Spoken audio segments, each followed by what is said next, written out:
You ask for miracles, dear. I give you the FBI.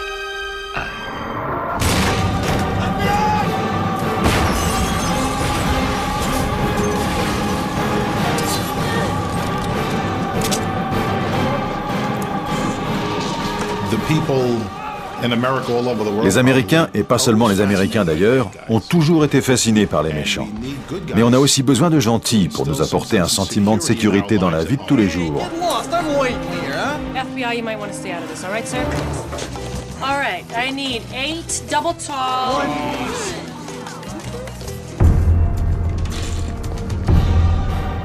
Les agents du FBI sont impliqués dans des fusillades toutes les semaines à la télévision. Au cinéma, vous pouvez prendre un pistolet à 6 coups et en tirer 25 avec. La plupart des agents démissionneraient si on leur disait qu'ils vont devoir essuyer une fusillade par semaine. Et bien sûr, à la télé, à la fin de l'épisode, on arrête toujours le coupable. C'est une illusion, ce n'est pas le vrai FBI. La Grèce antique qui avait ses demi-dieux, l'Amérique d'aujourd'hui a créé les siens, les agents du FBI. Pas un soir dans le monde sans que des millions de téléspectateurs suivent la bataille quasi mythologique qu'ils livrent contre le mal. Comment ces chevaliers des temps modernes sont-ils devenus le symbole de la justice à travers la planète ?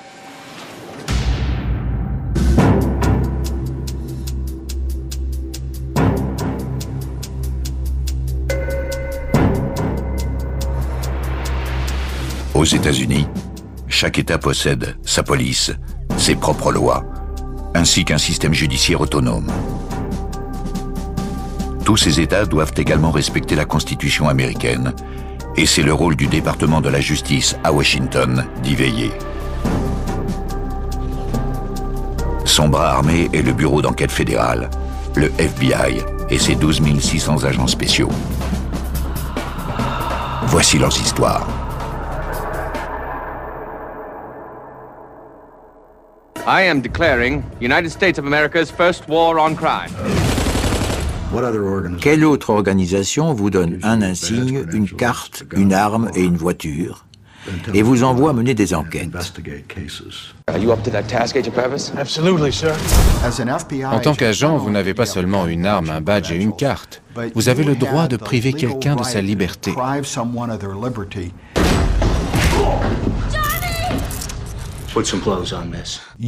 Où qu'on soit dans le pays, on peut exercer son autorité.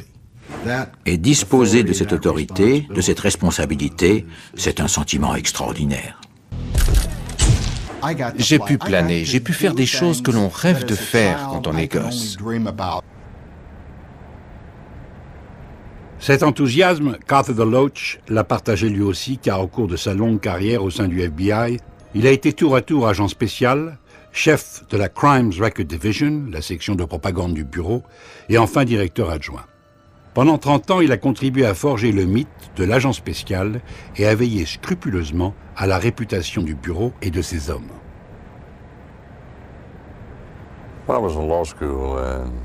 Quand je faisais mes études de droit, j'ai suivi à la radio l'affaire des 8 saboteurs nazis au début de la Seconde Guerre mondiale. Mr. J. Edgar Hoover and his G-men have a tremendous job watching nearly 5,000 miles of coast for enemy sneak invaders. Je me suis dit, est-ce que j'ai vraiment envie de devenir avocat? Le mieux, c'est encore d'intégrer une agence qui recrute et vivre une vie passionnante, de profiter de la vie. Alors j'ai tenté ma chance au FBI. J'ai été voir le directeur adjoint chargé du recrutement des agents et il m'a dit « Vous avez le profil qui convient. Vous étiez dans l'équipe de football américain de votre université, vous avez fait votre droit. Je pense qu'un jour, vous ferez un bon agent. » Un bon agent, c'est quelqu'un qui présente bien, quelqu'un qui est prêt à se sacrifier et qui est déterminé. Il doit avoir fait des études correctes. Pas besoin d'être avocat ou expert comptable, mais il doit au moins avoir un diplôme universitaire et un bon niveau général. C'est tout un ensemble de qualités.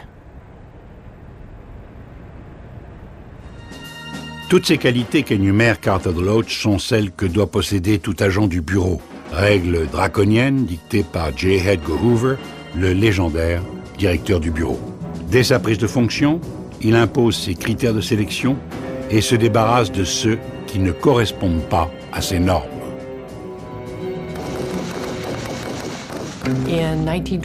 En 1924, quand Hoover est devenu directeur du FBI, il y avait 2 femmes agents spéciaux.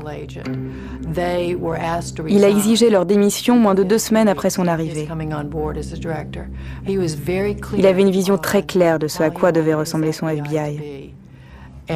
Et dans cette vision, les femmes agents spéciaux n'avaient pas leur place. Il voulait former un noyau d'hommes qui soit à la fois loyaux, travailleurs, précis et ordonnés, mais aussi efficaces et bien entraînés, ce qui n'existait pas avant. Nous sommes à l'aube du XXe siècle, le siècle du cinéma. Theodore Roosevelt devient alors président des États-Unis, mettant en avant son image de cow-boy dur à cuire. Le Far West conquis, il est impératif de bâtir une vraie nation. Une de ses promesses de campagne, éradiquer la corruption qui gangrène la capitale fédérale, Washington. À cette fin, en 1908, il crée avec son ministre de la Justice, Charles Bonaparte, arrière-petit-neveu de l'empereur, un bureau d'investigation qui dépend uniquement du département de la justice. Ses premiers mandats, enquêter sur les filières de la prostitution entre les États et empêcher le détournement des biens fédéraux. À l'époque, en Amérique, les politiciens ne sont pas les seuls à être corrompus. Les forces de l'ordre le sont tout autant.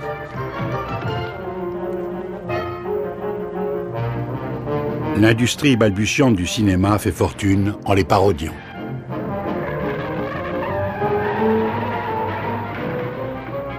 La corruption ambiante finit par infecter aussi les nouveaux fins limiers du bureau d'investigation. Quand Hoover en prend les rênes, l'image de l'agence est très mauvaise et il reçoit la mission de la réformer en profondeur. Elle doit devenir, pour s'imposer aux yeux de l'opinion publique, un modèle de rigueur. Le FBI avait une image très précise du genre de personne susceptible de devenir un agent. Il fallait juste espérer correspondre à cette image. L'agent du FBI devait être un homme blanc, grand, avec un costume sombre, une chemise blanche et une cravate classique. C'était ça son image. C'était un uniforme sans en être un. Si on croisait 2 types comme ça dans la rue, on devait pouvoir dire « ces types-là sont du FBI ».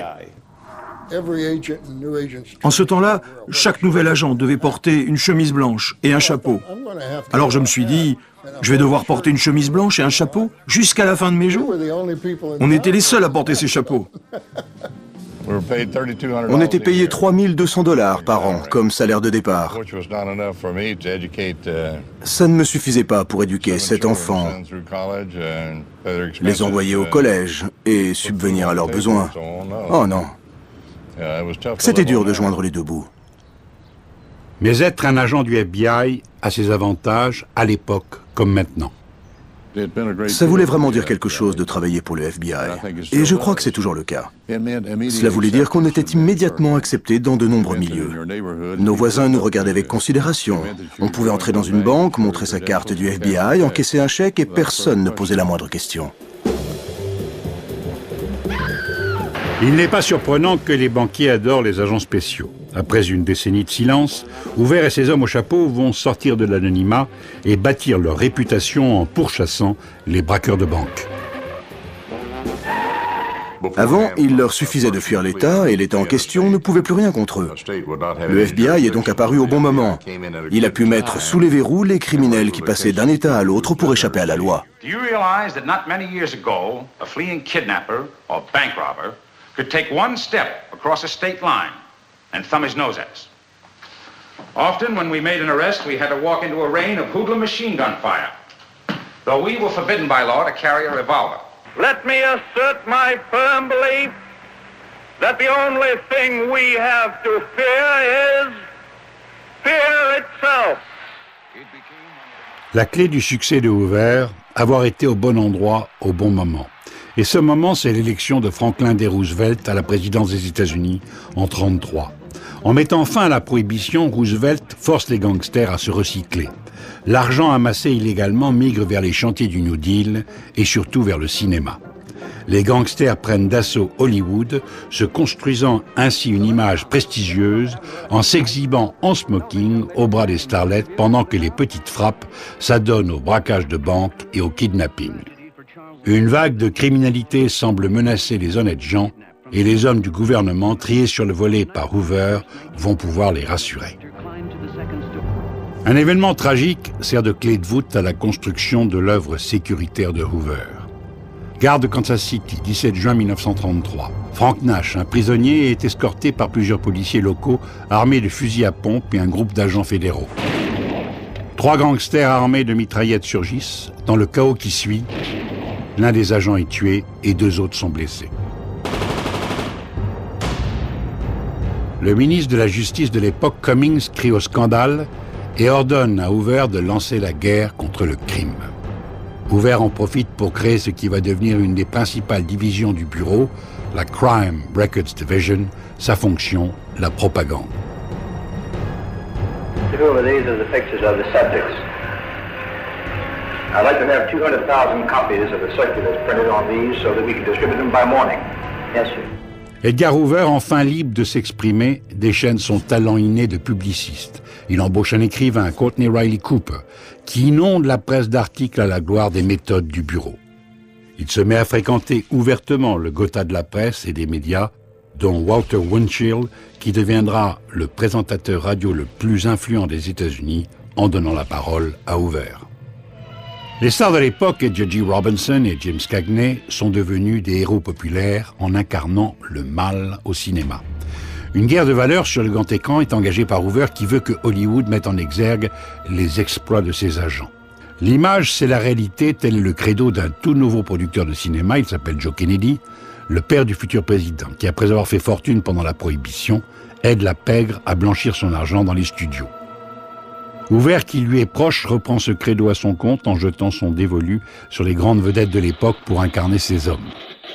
J. Edgar se rend bien compte que pour gagner les cœurs et captiver l'attention du public, il doit livrer bataille dans tous les médias qui jusqu'alors encensent les malfaiteurs.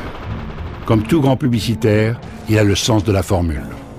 We must not for a moment lose sight of our goal, to teach the criminal that regardless of his subterfuges, his squirming, his twisting and slimy wriggling, he cannot escape the one inexorable rule of law enforcement. You can't get away with it.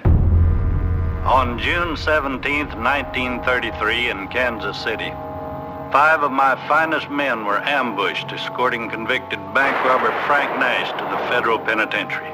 My men died like dogs in the gutter. Mr. Hoover told me he wanted these rats that did it exterminated. And that was my only job. Ainsi parlait à l'ombre de son couvre-chef, Melvin Purvis, l'archétype de l'agent spécial dessiné par Hoover. C'est un agent du FBI qui a contribué à l'arrestation de nombreux gangsters et qui a participé à de nombreuses fusillades contre les hors-la-loi. C'était vraiment un personnage haut en couleur. Les médias américains, dans les années 20-30, adoraient ça. Ils adoraient ce genre d'agent qui jouait de la mitraillette, perché sur le marchepied de sa voiture, toujours élégamment coiffé d'un chapeau de feutre. En offrant l'affaire de Kansas City à Purvis, Hoover sait qu'il lui fait un cadeau empoisonné car le massacre de la gare, trop vite monté en épingle par les publicistes, est en fait une bavure du bureau lui-même. D'abord, les agents morts ou blessés ont été victimes de leurs propres armes. Ensuite, le seul gangster identifié, Vernon Miller, a réussi à échapper aux agents avant d'être abattu par ses pairs. Après un an d'enquête, Purvis et ses collègues ont épuisé toutes les pistes et Hoover est empêtré dans ses promesses de résoudre rapidement ses crimes. Mais c'est alors qu'il est aidé par la chance. Depuis son arrivée à la tête du bureau, il est obsédé par la centralisation des informations et des empreintes et a créé un fichier de la criminalité américaine.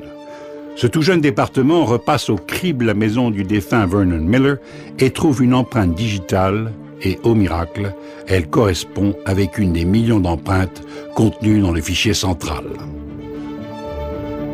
C'est celle d'un dénommé Adam Richetti, fidèle compagnon de route du célèbre criminel Pretty Boy Floyd, aperçus tous les deux à Kansas City la veille du massacre.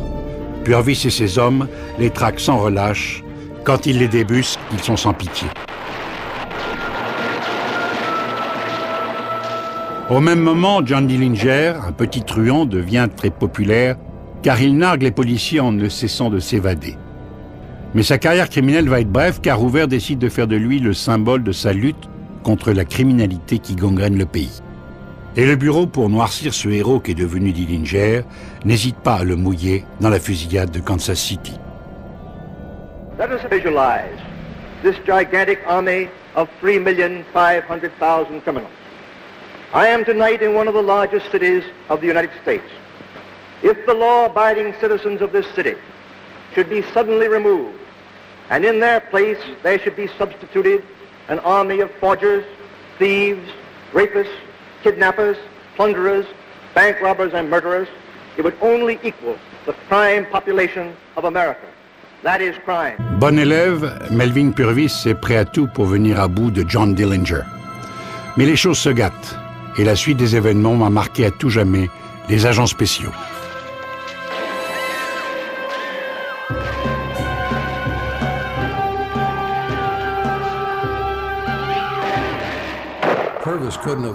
Vu ses nombreux exploits, Purvis ne pouvait pas échapper à la publicité. Il faisait bien son boulot, il était normal qu'on parle de lui. Ça a sans doute rendu J. Edgar Hoover fou de rage. Parce que je crois que pendant toute sa vie, le FBI et J. Edgar Hoover, c'était la même chose. Purvis était un excellent agent et un excellent meneur d'hommes. Mais je pense qu'il parlait trop. À cause de cela, il a enfreint certaines règles du FBI et il a sérieusement compromis sa relation avec M. Hoover. On apprend très tôt qu'aucun agent ne doit attirer l'attention des médias sur lui seul. L'attention doit être tout entière dirigée sur le FBI, ou plutôt même sur son directeur, J. Edgar Hoover. En 1935, Purvis devient la personnalité la plus populaire des États-Unis d'Amérique. Mais il fait de l'ombre à Hoover, qui va, contre toute attente, le chasser du FBI.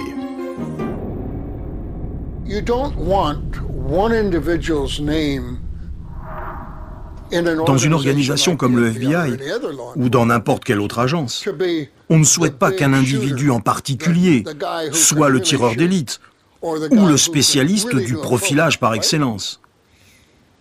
Ils doivent rester anonymes, parce que s'ils sont anonymes, alors dans l'esprit du public, ils sont tous capables de remplir ces missions. Les publicistes du bureau vont se servir de la mort de John Dillinger pour promouvoir l'infaillibilité de l'organisation. The belongings of public enemy number one. 3 men couldn't carry Dillinger's collection of deadly weapons seized at various places. He had this automatic in hand when killed. His fingerprints, the infallible sign. He spent $5,000 to have them altered with acid, but it failed. L'exécution de John Dillinger clôt l'affaire de Kansas City. C'est l'acte fondateur du FBI. Ce n'est pas un hasard si le masque mortuaire du gangster trône encore dans le bureau du directeur du FBI. La guerre contre le crime d'Hoover ressemble à s'y méprendre à celle conduite des décennies plus tard contre le terrorisme. Le scénario est le même, magnifier une menace et s'en servir à des fins politiques. En luttant contre les gangsters, le gouvernement Roosevelt cherche à consolider les États-Unis. Hoover, lui, vise l'immortalité. Il s'y accroche en convainquant finalement la star James Cagney d'incarner sur le grand écran un agent modèle, une consécration pour le bureau.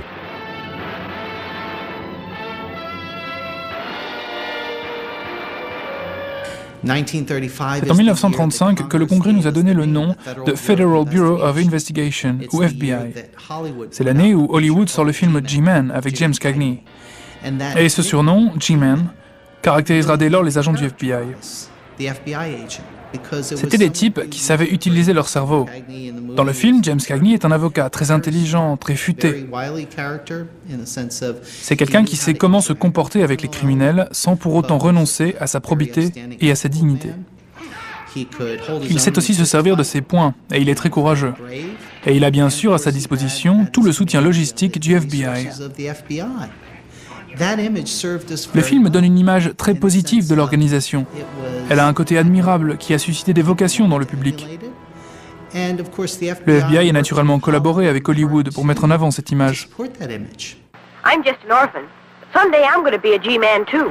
Mais le G-man, J égale G pour gouvernement, n'est pas encore une marque déposée.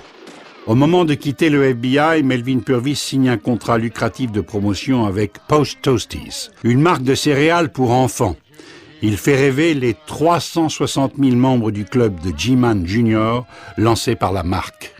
Nous étions des G-Men Junior. On avait un insigne, un sifflet et à tous les coups un code secret. Je suis sûr qu'il y avait des tas de clubs comme celui-là, mais mon préféré, c'était celui de Melvin Purvis. Humiliation suprême, après avoir limogé Purvis, Hoover sera accusé par un sénateur de n'être qu'un bureaucrate, pas un agent de terrain. We have arrested and arraigned 213 wanted felons. No, I mean you, Director Hoover. How many? Well, as director, I administer. How many have you arrested personally?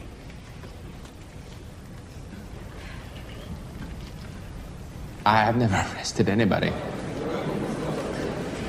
You've never arrested anybody? Well, of course not. I am an administrator. With no field experience. You are shockingly unqualified, aren't you, sir? You have never personally conducted a criminal investigation in the field in your life. I think you're a front.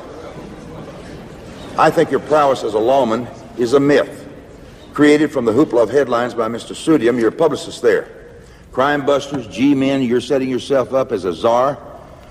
That's running wild in my estimation. A crime is what if runs this wild. country requires a bureau such as yours, I question whether you are the person fit to run it. Well, I will not be judged by a kangaroo court of venal Your politicians. appropriation increase is denied.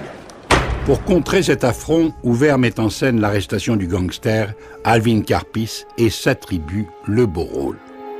Une première qu'il répétera souvent, il s'impose ainsi comme le G-Man numéro 1 aux yeux du public. Et Hoover, rancunier, fera tout pour détruire Purvis, jusqu'au jour où ce dernier se donnera la mort en utilisant l'arme avec laquelle il a tué Dillinger.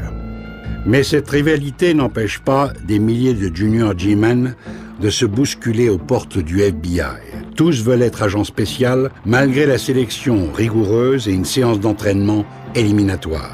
Pour être reçus, les candidats doivent démontrer une forme de vocation, le tout mis en image par le maestro.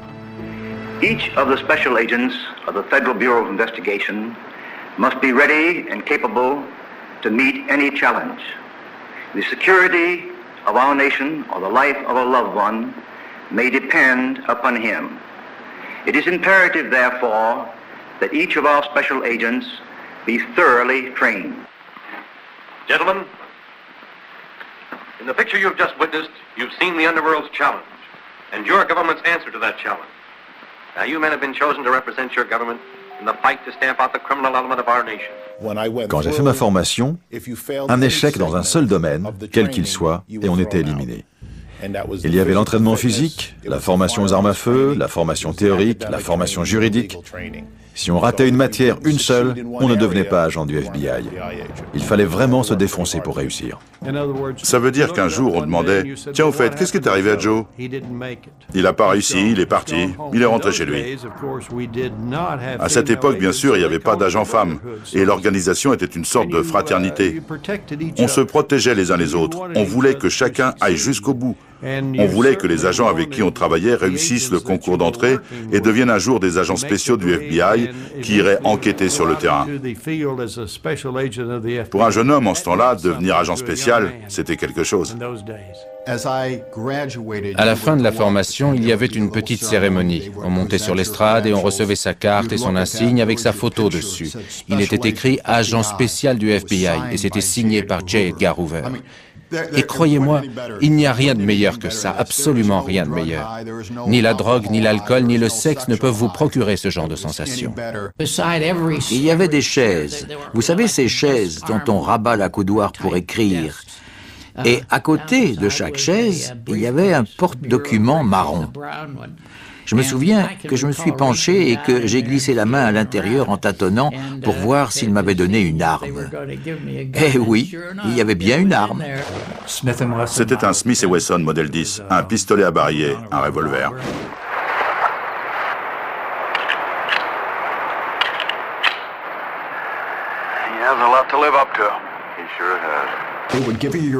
Il nous donnait une arme, 12 balles, et il nous disait « Surtout quittez la ville avant ce soir ». Parce que le FBI ne tenait pas à avoir de problème avec tous ces agents tout juste sortis de l'académie. Don't shoot, G-Man. Don't shoot, G-Man. L'image est en train de devenir réalité, mais sous leur chapeau, ces clones se devaient d'incarner les valeurs américaines si chères à Hoover. The G-men have become a legend. So what's the mystery behind their badge? The formula is a simple one. Intensive training, carefully investigated, and highly efficient personnel, plus rigid requirements in regard to conduct, intelligence, and integrity. I, Thomas A. Halliday, do solemnly swear that I will support and defend the Constitution of the United States against enemies, foreign and domestic. La majorité des agents avec qui j'ai travaillé étaient passés par les universités catholiques du nord-est des États-Unis ou venaient du Midwest. Et la plupart étaient mariés. La grande majorité des épouses ne travaillaient pas et restaient à la maison. Pour nous, les agents, ça rendait les choses plus faciles. Parce que si on nous envoyait en mission en province ou à l'étranger, notre femme était là pour s'occuper des enfants. Monsieur Hoover, comme je l'ai dit précédemment, était un autodidacte. C'était un homme très discipliné, profondément religieux sous de nombreux aspects. L'homme qui dirige cette fraternité jésuite n'est ni catholique ni marié. Il consacre tout son temps à sa famille, le FBI, avec son fidèle compagnon et très proche second, Clyde Tolson. Trop proche pour beaucoup, qui voient là une relation très, très particulière. Il m'a dit un jour, on me demande souvent pourquoi je ne me suis jamais marié. J'ai connu des femmes, j'en ai fréquenté, mais si j'avais épousé la femme qu'il ne fallait pas, ma carrière aurait été ruinée. Et ça, je n'aurais pas pu. Le choix de J. Edgar Hoover d'embaucher des pères de famille qui ont la foi n'est pas anodin. Il a une certaine idée de l'Amérique dont ces hommes se doivent d'être les dignes représentants. Il rêve d'une garde prétorienne pour protéger le pays de Dieu contre les idées véhiculées par les flots d'immigrants radicaux que l'Amérique accueille. Si Hoover a été nommé à la tête du FBI, c'est parce que très jeune, il a révélé des qualités d'organisateur. Étudiant en droit, J. Edgar a débuté dans un poste important à la bibliothèque du Congrès. Maîtrisant le système le plus sophistiqué de classification du moment, il rêve d'appliquer ces techniques d'organisation à la société en général. Hoover devient avocat au moment de l'entrée de l'Amérique dans la Première Guerre mondiale en 1917. Il est embauché par la cellule de guerre au ministère de la Justice. Il n'a pas son pareil pour ficher les agents allemands et leurs sympathisants. Débordant d'ambition, il brûle les étapes.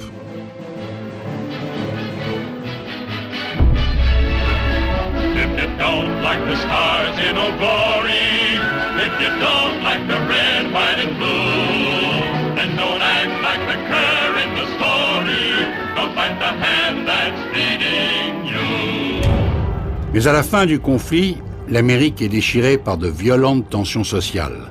Palmer, le ministre de la Justice d'alors et candidat présidentiel, entraîne le jeune Hoover dans un des épisodes noirs de l'histoire américaine, les Palmer Raids. Cela va lui servir de leçon. Il y avait des attentats à la bombe dans tout le pays. La loi martiale avait été décrétée. Il y avait des grèves générales, des troubles sociaux. Les fondements même de la société étaient ébranlés. Et le gouvernement ne savait pas quoi faire.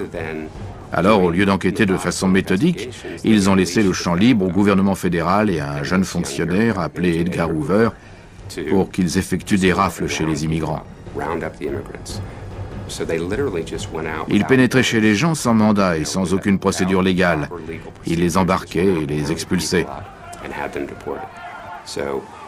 En cette période de peur, le gouvernement a réagi de manière excessive, mais rapidement il a retrouvé la raison et rétabli l'état de droit.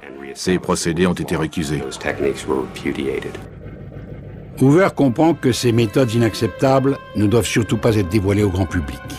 Et malgré le scandale, il est nommé à la tête du bureau d'investigation en 1924. Le ministre de la Justice d'alors se doute bien qu'il fait un pacte avec le diable. Hoover n'a jamais arrêté d'accumuler des fiches avec une prédilection pour tout ce qui est scabreux.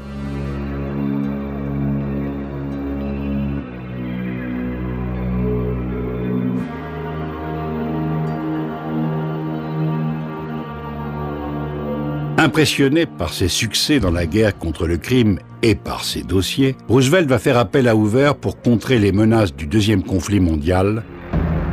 Ainsi, les G-Men vont acquérir une dimension mondiale. Roosevelt, par directive présidentielle, a nommé Hoover chef des enquêtes sur la sécurité du territoire. Mais ça n'a pas été rendu public. La directive a été placée au fond d'un coffre-fort. Tout cela se passait à la veille de la Deuxième Guerre mondiale. Lorsque la guerre a éclaté, le programme de contre-espionnage du FBI a littéralement explosé. Il a pris une ampleur considérable et on n'a jamais fait machine arrière. Communiquer ouvertement sur cet aspect du FBI est forcément délicat. Et le premier long-métrage officiel, La Maison sur la 92e rue, ne sortira dans les salles qu'après la Seconde Guerre mondiale, justifiant ainsi les méthodes inavouables du FBI par la victoire. The most silent service of the United States in peace or war is the Federal Bureau of Investigation. The Bureau went to war with Germany long before hostilities began. No word or picture could then make public the crucial war service of the FBI. But now it can be told. In 1939, with thousands of known and suspected enemy agents invading the Americas, the FBI started building up its force of special agents and employees from 2,000 to a war peak of 15,000. Before being sent into the field, each new agent had to learn all the modern techniques of crime detection, such as the use of a specially treated X-ray mirror, through which an FBI man can see without being seen. The Federal Bureau of Investigation had to be the world's most efficient intelligence and counter-espionage service. For war is thought, and thought is information. And he who knows most strikes hardest. Ces informations ouvertes les détenaient dans des millions de dossiers qui vont constituer le socle de son pouvoir et un bouclier contre toutes les attaques. Constamment mis en scène, les dossiers projettent l'image de l'omniprésence du bureau, formant ainsi le troisième pilier du mythe du FBI après l'agent spécial et le laboratoire scientifique. Quand le FBI recueille des renseignements, il ne s'intéresse pas aux aspects les plus reluisants de la vie des gens. Il cherche les actions illégales, les choses qui pourraient bien être embarrassantes. Monsieur Hoover et Joe Kennedy ont toujours été bons amis. Monsieur Hoover connaissait son passé, le trafic d'alcool pendant la Prohibition, ce genre de choses. Mais il respectait aussi en lui l'homme qui avait été ambassadeur en Grande-Bretagne. En traquant une espionne nazie, les G-Men tombent sur le fils de Joe Kennedy, le jeune et séduisant John, dans les bras de la jolie Inga Harvard. Ils envoient le rapport au bureau. Donc Hoover a fait enlever ce genre d'informations des fichiers généraux et les a gardés bien au chaud dans son bureau. Monsieur Hoover a fini par en parler à Joe Kennedy. Lui et Monsieur Hoover étaient plutôt bons amis, ils se voyaient régulièrement. Et la nouvelle a vivement alarmé Joe Kennedy parce qu'il pensait que ça nuirait à la famille Kennedy et aux visées présidentielles de son fils. Ils ont fait transférer John F. Kennedy en Floride sur un patrouilleur de la marine. À son bord, il a connu quelques mésaventures, notamment quand un navire japonais les a éperonnés. L'intervention de Hoover aura des conséquences inattendues. John Fitzgerald Kennedy va devenir un héros national, un des boys qui a sauvé le monde. Mais cela n'a rien changé Apparemment, ce n'a absolument rien changé à ses désirs sexuels. Nous étions au courant de tous ces faits. Avec sa gueule de héros, il devient sénateur du Massachusetts, mais le FBI garde un œil sur lui. Les gens savaient que nous disposions de beaucoup d'informations, et ils se demandaient ce que nous savions exactement. Certains avaient peur parce qu'ils avaient des choses à cacher ou qu'ils avaient des petites manies peu avouables. Et petit à petit, la réputation du FBI est née. À la fois parce que l'agence disposait de tous ces renseignements, mais aussi parce que les gens savaient qu'elle les utilisait dans le cadre de ses enquêtes. À l'époque, c'était une source de fierté pour Hoover, mais ça a également eu un effet néfaste, car ça a alimenté les craintes de la population sur le fait que le FBI recueillait peut-être trop de renseignements. Quand il était sénateur, Truman était à la tête de ce qu'on appelait la commission Truman. Il voulait des renseignements qui étaient dans les fichiers du FBI, mais Hoover a refusé de les lui donner. Truman a alors développé une sorte de haine contre le FBI. Et quand il est devenu président à la mort de Roosevelt, Truman refusait de lire les rapports envoyés par le FBI.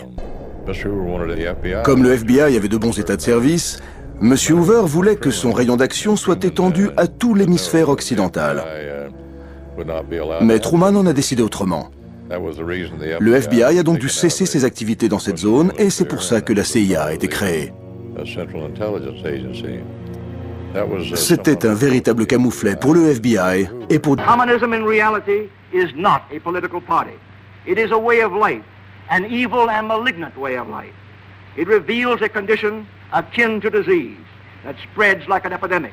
And like an epidemic, a quarantine is necessary to keep it from infecting this nation. The bureaus and departments have been busy night and day. They're figuring out just how we gave our secrets all away. And Congress has appointed a committee, so they said, to find out who's American and who's a low-down red. Avec sa traque sans relâche des communistes, Hoover crée l'image du vrai Américain. Il est au fait de sa popularité quand une offre étonnante lui est faite par son ami Joe Kennedy. J'ai toujours une copie d'une lettre de Joe Kennedy dans laquelle il écrit à Hoover « Je veux que vous deveniez président des États-Unis et je dépenserai tout l'argent qu'il faudra pour vous faire élire. » M. Hoover a répondu qu'il était très flatté par l'estime que lui portait l'ambassadeur, mais qu'il préférait garder son poste et qu'il n'était pas candidat à la présidence. Hoover est devenu une puissance incontournable. Il décide de protéger son héritage. Le directeur Hoover a fait voter par le Congrès une loi qui stipulait que personne ne pouvait utiliser le nom du FBI autrement que dans son acception d'origine. Donc, de fait, c'était un copyright. En 1956, 20 ans après l'ère des gangsters, le FBI compte plus de 6000 agents. Hoover décide alors qu'il est temps de marquer de manière indélébile la conscience nationale à travers un livre, puis un film, qui retrace l'histoire du FBI et de ses agents spéciaux. This is a fellow named Chip Hardesty. On voulait une intrigue qui colle aux activités du FBI, tout en restant dans les limites de nos compétences. On voulait montrer comment on mène une enquête sans pour autant tomber dans la pure fantaisie, sans que l'on voie un FBI qui outrepasse ses attributions, un FBI qui commet de véritables délits envers les victimes et qui bafoue les droits civiques. Ce genre de choses ne se produisait pas. Donc on ne voulait pas que le grand public le voie et pense que cela se produisait alors que ce n'était pas le cas. Contrôlant totalement le scénario, Hoover conçoit le prototype de ce qui est aujourd'hui une icône populaire. Et son héros incarne déjà toutes les grandes caractéristiques de l'agent spécial d'aujourd'hui. C'est un homme de famille qui craint Dieu et poursuit inlassablement les délinquants. Sa principale fonction est de rassurer. Cartha DeLoach a participé à sa naissance. Bureau had nothing to do with what happened tonight. And you're not going to quit it. Je suis intervenu très souvent lors du tournage du film sur le FBI avec James Stewart. Par exemple, quand je trouvais que le scénario n'était pas du tout réaliste. Quand le scénariste est venu nous voir à Washington pour discuter de nos désaccords à propos du film, il est entré dans une colère noire. Mais il a quand même fait ce qu'on lui a dit de faire. Cela a permis d'apporter des améliorations au film. Le succès du film renforce plus encore l'image de l'agent spécial et lance la marque FBI au niveau dont l'image est la mieux façonnée au monde est probablement le FBI. On peut aller n'importe où dans le monde, si on parle du FBI, les gens savent de quoi il s'agit. Inspector Erskine, the Federal Bureau of... No need to say the whole thing, Inspector. I know what FBI means.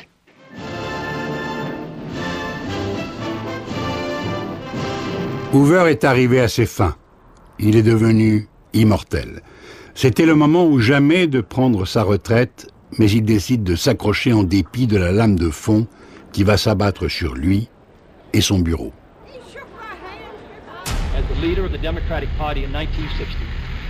Derrière l'image triomphante d'un JFK jeune, beau et dynamique, se cache un coureur de femmes sans précédent à la Maison-Blanche. Ask not what your country can do for you. Ask what you can do for your country. Ce n'est pas l'Amérique vertueuse chère à Hoover, d'ailleurs Kennedy ne porte jamais de chapeau. Un jour, quelqu'un a vu Hoover et Tolson dans la rue, tête nue, sans chapeau. La nouvelle s'est répandue comme une traînée de poudre au FBI. Et je crois que l'industrie du chapeau a quasiment connu la faillite. Le président John Fitzgerald Kennedy ne portait jamais de chapeau. Hoover avait mis le sien au rencard et après ça, on ne voyait pas un seul chapeau dans tout le FBI.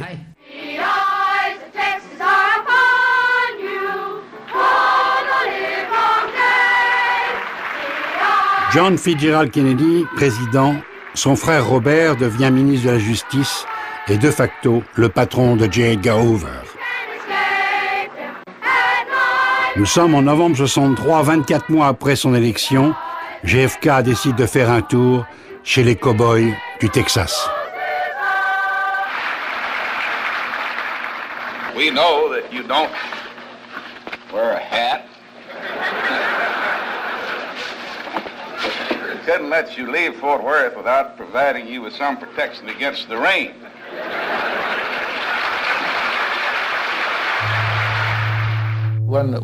Quand on a lu dans les journaux que Kennedy venait en visite officielle, le responsable du FBI local a envoyé un agent demander aux services secrets s'il y avait quelque chose qu'on pouvait faire. Les services secrets nous ont répondu non, on a la situation bien en main, on n'a pas besoin de vous. Il était dans une voiture, sans aucun agent de service secret autour. Il n'y avait pas une seule moto à proximité, pas une seule bagnole, que dalle. Kennedy était complètement à découvert. On l'a regardé passer, et puis je suis allé dans un restaurant de l'autre côté de la rue et j'ai commandé un sandwich au fromage.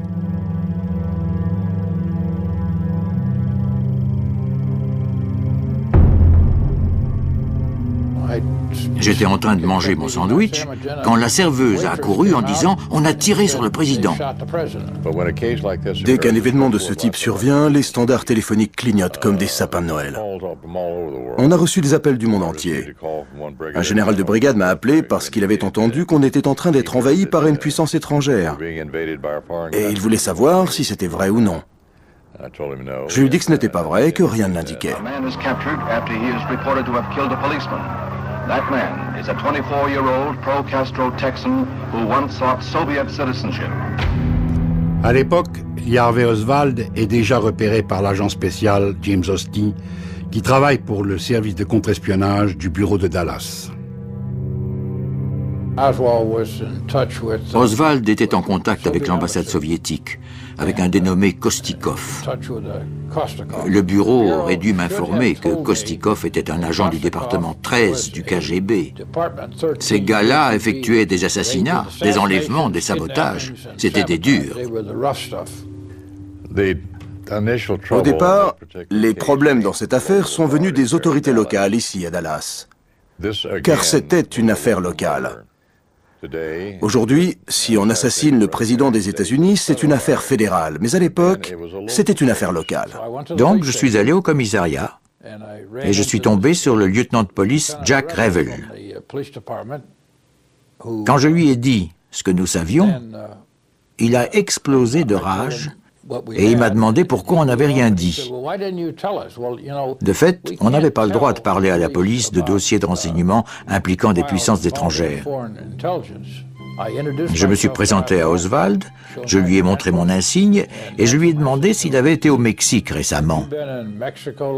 Il a répondu « Bon Dieu, non !»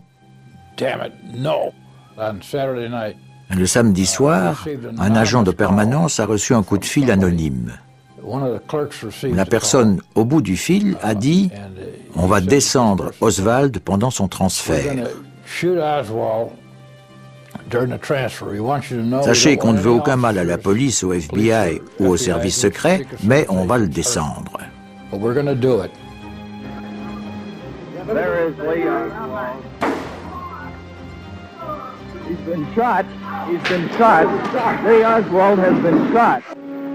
Le rapport de la commission Warren condamne sans détour le FBI, le critiquant pour son inertie bureaucratique et son incapacité à exploiter des renseignements capitaux recueillis avant l'assassinat du président Kennedy. Hosty va devenir le bouc émissaire de J. Edgar Hoover. Personne n'avait eu le cran de lui dire. Et quand le rapport est sorti, Hoover est devenu fou et il voulait me virer. Mais les directeurs adjoints lui ont dit qu'ils ne pouvaient pas me virer parce que je n'avais rien fait de mal. Un de ses directeurs adjoints, William C. Sullivan, va critiquer la politique de Hoover en affirmant « Il y a des années de cela, vous avez projeté l'image d'un bureau infaillible et maintenant, vous êtes empêtré dedans. » L'assassinat de Kennedy a sérieusement entamé la réputation des G-Men.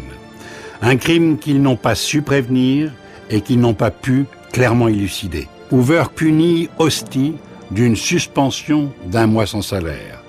Mais les agents sont aussi des hommes au grand cœur.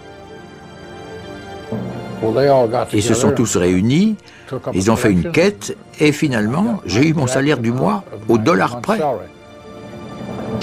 Face à l'adversité, Hoover répond en réussissant l'un de ses chefs-d'œuvre de propagande, une série télévisée à la gloire du bureau. Et Carter DeLoach peut se vanter d'avoir dirigé ce feuilleton chargé de rassurer l'Amérique aux prises avec les contestataires des années 60 et 70. FBI. A QM production. Starring Ephraim Zimbalist Jr. Cette série télévisée placée sous la haute surveillance du FBI est conçue pour donner une image positive du bureau. Des millions de téléspectateurs passent leur soirée du dimanche à suivre les aventures d'un agent spécial donneur de leçons. Le FBI du créateur et producteur Quinn Martin triomphe pendant 15 ans. Je suis arrivé dans le studio, le réalisateur a crié moteur et la caméra s'est mise à tourner. Tout à coup, Ephraim Zimbalist, l'acteur principal, est entré dans le bureau de son responsable. Il a enlevé sa veste, l'a jetée par terre, il a enlevé ses chaussures, posé les pieds sur le bureau de son chef et il a dit le FBI veut qu'on se tue à la tâche, qu'ils aillent se faire voir. Sors plutôt la bouteille de whisky que tu planques dans ton bureau. L'autre lui a filé la bouteille, il l'a débouchée, et il a commencé à boire au goulot. À ce moment-là, j'ai bondi de ma chaise et j'ai crié « Mais qu'est-ce que c'est que cette histoire? C'est intolérable !» En vérité, c'est un gag. L'acteur doit toute sa carrière au bureau, au point d'être nommé agent spécial lui-même, à titre honorifique. Aujourd'hui, pour tout le monde, l'agent spécial reste une figure populaire et rassurante, une promesse de justice, une icône populaire qui, à travers la planète, est devenue un personnage de légende. Let the kids take over a little. They've got some good ideas too. Remember, the young shall inherit the earth. Isn't that the meek? Hoover peut dormir tranquille, la relève est assurée. Yeah, you know, I like the FBI. Got a good TV show.